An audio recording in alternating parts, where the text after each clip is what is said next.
Wait a minute. Introducing myself.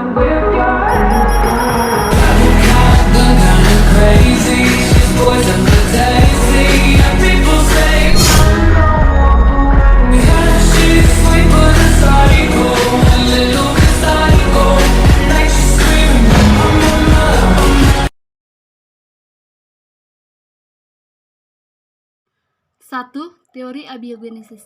Menurut teori ini, makhluk hidup berasal dari benda tidak hidup atau dengan kata lain makhluk hidup ada dengan sendirinya. Teori ini juga dikenal dengan teori generatio spontanea. Tokoh pelopor teori ini adalah Aristoteles, Anthony, dan John. Yang kedua yaitu teori biogenesis.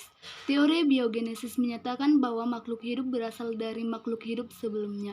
Tokoh pendukung teori ini adalah Francesco Redi, Lazzaro Spallanzani, Louis Pasteur.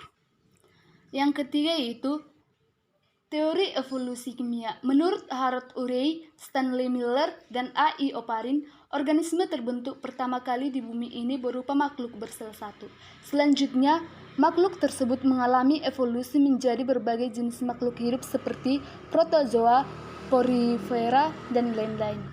Yang keempat yaitu teori panspermia. Teori ini dibagi menjadi tiga yaitu A. Bahan organik berasal dari angkasa luar. B. Menyatakan bahwa hidrokarbon dan molekul organik lainnya atau molekul yang mana organisme memiliki sifat kehidupan telah ditemukan di dalam meteorit. C.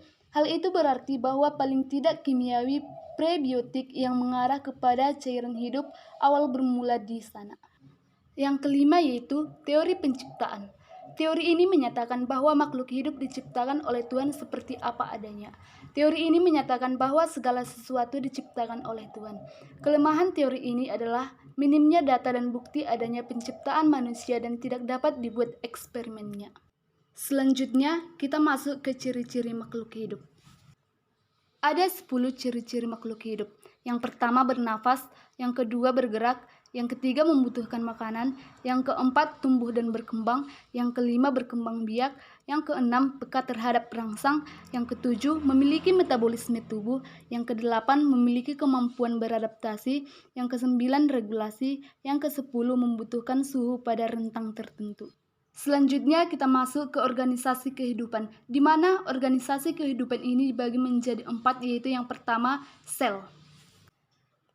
Berikut pembagian sel pada tumbuhan. Yang pertama dinding sel, yang kedua selaput plasma, yang ketiga nukleus, yang keempat RE, yang kelima ribosom, yang keenam sitoplasma, yang ketujuh badan Golgi, yang kedelapan mitokondria, yang kesembilan vakuola, yang kesepuluh kloroplas.